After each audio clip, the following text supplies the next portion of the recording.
अस्सलाम वालेकुम। मैं हूँ Kamran Khan.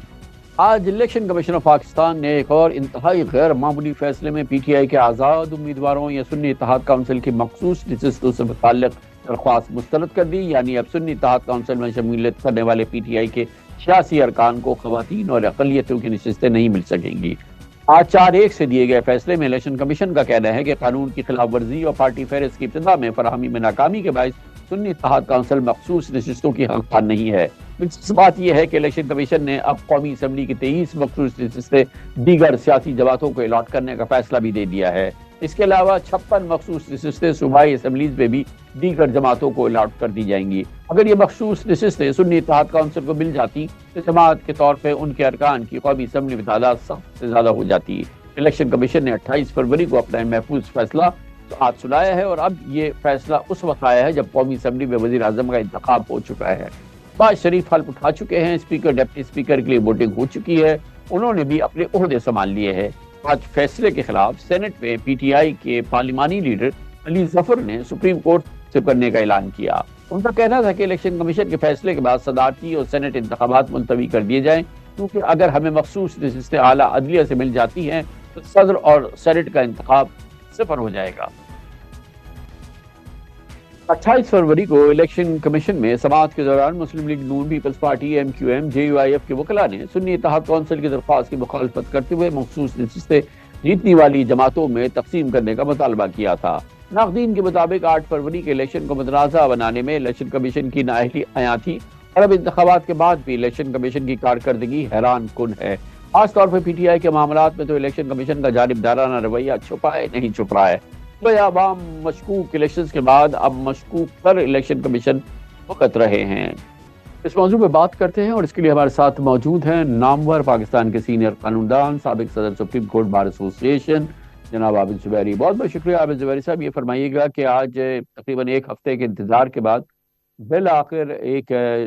Election commission of Pakistan ने फैसला दे दिया कि पीटीआई के आज़ाद उम्मीदवारों को, पीटीआई को किसी भी हैसियत के अंदर सुन्नी इत्तेहाद काउंसिल को मखसूस नशिस्तें नहीं मिल सकती। ये डेवास्टेटिंग ब्लो है डेफिनेटली पीटीआई के लिए, क्योंकि अगर ये सीट्स हो जाती उनके साथ तो ये फिर सबसे बड़ी मुसल्लमा सबसे बड़ी पार्टी हो जाती।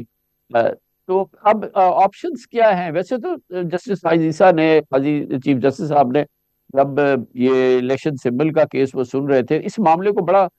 खसूसियत से उन्होंने उसको एड्रेस किया था और कहा था कि अगर ये मसला आपके साथ खड़ा हो तो आप हमारे पास लेंगे। मगर बहरहाल नुकसान तो बहुत हो चुका है अब इस हवाले से। रहमान रहीम, देखिए चीफ जस्टिस साहब ने जो भी कहा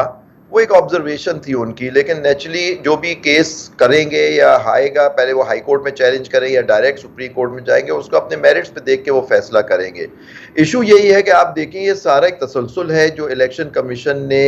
एक उनके, आपको बताया, आपने भी बहुत कुछ लिखा, हम पढ़ते रहे आपके ट्विटर पे कि जी ये इलेक्शन जो कमीशन है, ये सबसे पहले इलेक्शन प्री पोल रिगिंग हुई उसमें, और ये बाद में election fair, free and transparent कराने में बिल्कुल फेल हो गया। और फिर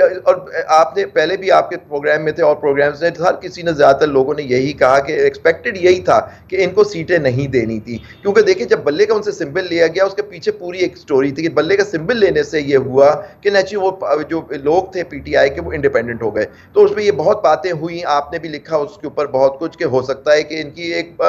मंडी लग जाए कि बिक जाए वो लोग, लेकिन देखा वो कामयाब नहीं हुए। लेकिन मेन अब रिजर्व सीट्स में जो बात है, देखिए जो बात थी उसमें यह था कि क्या इंटाइटल्ड हैं या नहीं। अब इन्होंने एक सुन्नी इत्तेहाद काउंसिल को ज्वाइन किया, वो एक इशू उठा जो आपने भी पिछली दफ़ा बात की उसके ऊपर कि क्या उनकी वो पॉलिटिकल पार्टी की हैसियत से आए, क्योंकि लॉ ये कहता है कि जो पॉलिटिकल पार्टी, अब वो कह रहे थे पार्लियामेंट्री पार्टी और पॉलिटिकल पार्टी में फ़र्क है, वो पॉलिटिकल पार्टी के तो हैं, वो हामिद रज़ा साहब तो हैं, तो उन्होंने उसको ज्वाइन कर लिया तो वो एक पॉलिटिकल पार्टी बन गई और उनका एक हक हो गया रिजर्व सीट्स के ऊपर। लेकिन पॉइंट इज दैट कि अब उन्होंने जो इलेक्शन कमीशन ने, मुझे कोई हैरानगी नहीं हुई इलेक्शन कमीशन के फैसले से, क्योंकि ये पूरा तसलसल है, जिनके पास मैंडेट नहीं वो आज हुकूमत में बैठे हुए हैं लोग, तो ये पूरी दुनिया कह रही है, लोग कह रहे हैं, लेकिन नेचुरली अब उनको आज उन्होंने ओथ भी ले लिया, कराची में जो हुआ आपके सामने, मेरे सामने, पूरे मुल्क में जो हुआ है। लेकिन इशू ये है कि अब उनसे सीटें ले ली, लेकिन चले वो सीटें आपने ले ली उनसे, लेकिन लॉ के ऊपर देखें एक बड़ा इंपॉर्टेंट इसके अंदर एक नोट है, डिसेंटिंग नोट भरवाना साहब का जो इलेक्शन कमिश्नर है, उन्होंने बड़ी सही बात कही। उन्होंने कहा कि ठीक है चले आप उनको وہ میں ایگری کرتا ہوں آپ سے کہ ان کو سنی اتحاد کونسل کو یہ حقدار نہیں ہے ان سیٹوں کے، یہ جو ریزرو سیٹس ہیں، لیکن باقی پارٹیوں میں لا یہ کہتا ہے کہ انڈیپینڈنٹ جو ان پہ شامل ہوں گے اس کو ملا کے ان کا حق بنے گا پارٹی پہ، تو نیچرلی وہ حق جو ہے وہ ان کی جتنی ان کی اسٹرینتھ ہے اس سے زیادہ نہیں ہو سکتا. تو یہ جو سیٹیں ان کو سنی اتحاد کونسل کو پی ٹی آئی کو ملنی لیکن وہ باقی پارٹیوں اس پہ حق نہیں تھا ان کا کہ ان کو دے دی جائے. لیکن یہ ہمیں معلوم تھا کہ یہ جو یہ الیکشن کمشنر صاحب اور باقی الیکشن کمیشن ہے وہ فیصلہ یہی کرے گا، ان سے سیٹیں فارورڈ لکنگ عابد زبیری صاحب، فارورڈ لکنگ پہلے تو یہ فرمائیے گا کہ اگر ظاہر ہے کہ یہ ہائی کورٹ وغیرہ سے جائے گا تو پھر پورا ہائی کورٹ کا پروسیس ہے، پھر سپریم کورٹ، تو آپ نے ابتدا کی یہ آپشن اوپن ہے کہ یہ ڈائریکٹ سپریم کورٹ چلے جائیں اس کو لے کے، اور جو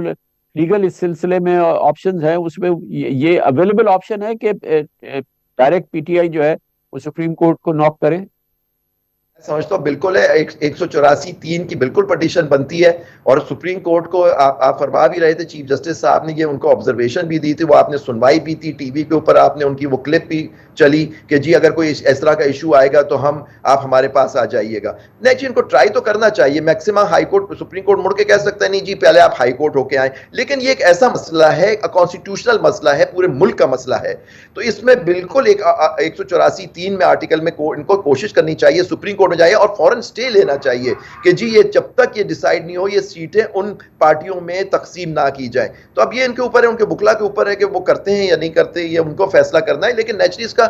چیلنج وہیں ہوگا. لیکن یہ دیکھنا ہے کہ کورٹ بھی مڑ کے اس کو اپہولڈ کرتی ہے یا اس کے فیصلے باوجود کہ یہ چیلنج کر لے، اس کے باوجود کہ وہ سن لے، اس کے باوجود کوئی فیصلہ آ جائے، تو اس میں جو بہت بڑا نقصان تو ہو چکا ہے، سامنے سینٹ الیکشنز آنے والے ہیں، بالکل راؤنڈ دا کارنر ہیں، یہ تو irreparable ڈیمیج تو آلموسٹ ہو چکا ہے، رہا سہا جو ہے وہ اگلے چند دنوں میں ہو جائے گا.